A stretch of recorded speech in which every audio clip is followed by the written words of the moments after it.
Hi, my name's Dave D'Amico. I'm the DPS Director in the town of Medway, Department of Public Services. Today I was asked to give you a little bit of update on Route 109 and the construction that's in progress. This has been a very busy year for the Route 109 project, but actually we're getting to a point now in October where you can actually start to see some of the fruits of our labor. And next year we'll be wrapping everything up, but at least I want to give you an update of what the plan is, what you're seeing, and what the progress is. Right now I'm at the western side of the project at Highland Street next to our historic church. And one of the things that changed here was Highland Street went from being a direct straight shot right up from Main Street to actually making it a 90-degree intersection here now, which makes people slow down a little bit, have to use turn signals, and hopefully provide a little better movement of the traffic in through this intersection. Once you get into the intersection, you get down the street to the Franklin Street area. That's actually, you've probably already seen this, gotten wider. We added another lane now, so you can actually take a left, you can go straight ahead on Main Street, or you can take the turn and head up to Milford Street. All those designed to improve traffic flow.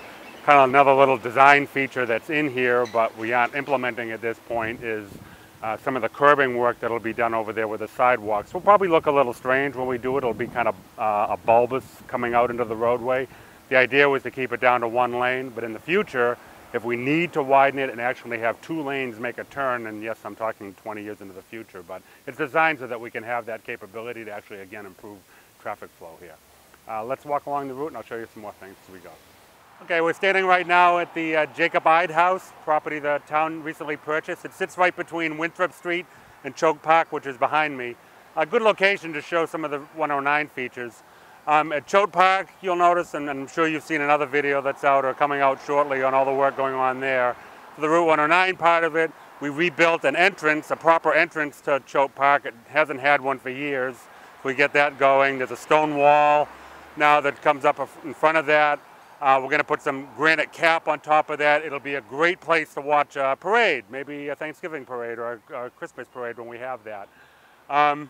As you come down farther here, you'll see a lot of the period lighting that we've put in. These are about 20-foot tall masts. Again, we were kind of looking for something that was a little retro, but at the same token, we weren't excited about the notion of street level lighting like you might find in Westwood or Millis. This gives kind of a more open feel to the area, which we were trying to do. You also notice behind me a set of what looks like traffic lights that are coming out from the road. The way you see them right now, black is the way they will normally be. These lights only function as crosswalk lights. So if somebody is in the crosswalk and needs to stop traffic, they go there, the lights will flash yellow, they'll turn red, let people cross the road, and then they go off again. No signal whatsoever. So just a nice safety feature for the residents who need to cross. Hi, still at the Jacob Ide House, but we're looking east right now down towards the Winthrop Street intersection. Big new feature here is there's a set of lights here. It wasn't signalized before. Place of many accidents in the past, and working with Mass DOT, they thought it was a good thing to do for us. A couple of safety features we added here was actually taking the hill down a little bit, raising the intersection up a little bit, improves your sight distance. The road was actually shifted a little bit to the south also, again to improve sight lines, to allow people to see each other. And another big improvement is it's two lanes now, so you can actually go straight past somebody as they're taking a left onto Winthrop Street. All safety enhancements. Also with these signals, and all the signals on the project you'll see video cameras. Not so much that we're keeping an eye on you, but they're actually used now for traffic control. So the sensors and the cameras will actually tell the signals when there's traffic waiting, when there's not, and it'll actually help to move traffic along with that process. Hi, we're standing up here now a little farther east on the project, just east of the Medway Plaza, which will now be known as Medway Place. Some of the things you'll see here is new traffic signal behind me that went in. One of the reasons for that was just things are getting busier in this area, and it's becoming harder and harder to get out of the plaza and get in. All these plazas are all interconnected, whether it be Gould's Plaza or back to the Shell station and then farther back now. So they're all interconnected, and it gives you one place where there is a signalized place where you can make a turn. You don't have to turn there, but it does provide a safe place if that's what you want to do. Just going forward, this is a feature that's gotten some comment because people don't know what it is, but the bar that's going out across the road, there's one here, there's a little farther down towards Hollison Street. People have the perception that that's going to be some kind of a traffic signal. It's not. What we have in the middle now is what's called a two-way left turn lane, where traffic going in either direction goes to the middle to make their movement. That will continue here from this light down to about Charles River Bank before Holliston Street.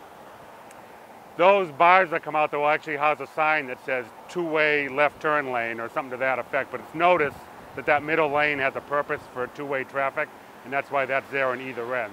Just the start of that lane and an end of that lane. That's what you're seeing there.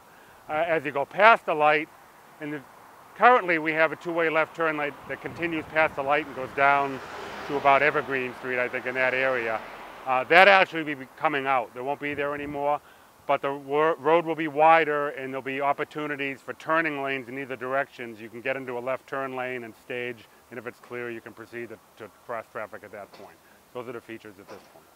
All right, now we're just taking a different view, looking east at this point. Another couple of key features here. Again, you'll see one of those signals that's black right now that's sitting there. Again, it's the same that's up at Choate Park. It's strictly a pedestrian crossing. It'll normally be black, just like you're seeing it, no light. Only if somebody stands there, activates the light, it'll go to a double yellow, and then it'll go to red, stop traffic, let people cross the street safely, goes back to black. It's not a normal traffic control signal. Another feature here, as we approach Holliston Street, was the hill that's behind me. We took the hill down in this area, and we're actually raising now the intersection up a little bit.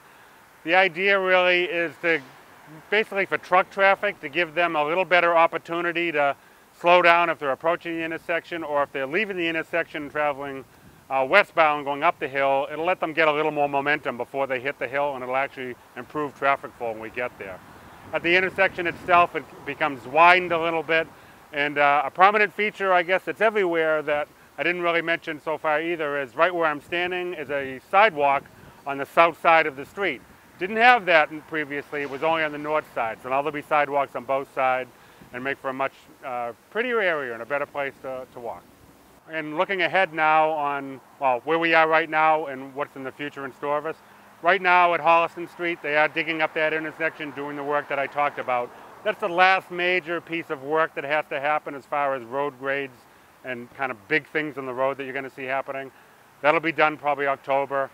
By the time they wrap up this year, they're hoping to have the sidewalk work done, the curbing work done, and the road will be black from Holliston Street all the way up to the church. It won't be finished pavement, but at least it'll be down to binder course to make for a nice travel way. That'll close out this season. Next season we'll start, and the only real things in tap then will be the top course to finish the roadway, all the markings and signage they have to do, and lastly, landscaping. A lot of landscaping planned, probably about 2,000 bushes, 15,000 daffodils, a whole assortment of trees, everything going from here all the way up to the church. It's going to look really nice when we're done. Probably June, July will be the time frame when that all gets wrapped up, and we'll have a nice place in Medway. I want to thank you for the opportunity to talk. Also thank everybody for the patience during this project. I know it has been 3 years of, I'll use the word misery, and it's probably been close to that. But really, we are at light at the end of the tunnel. If you have any questions, concerns, you need to talk about anything going on, feel free to contact our office.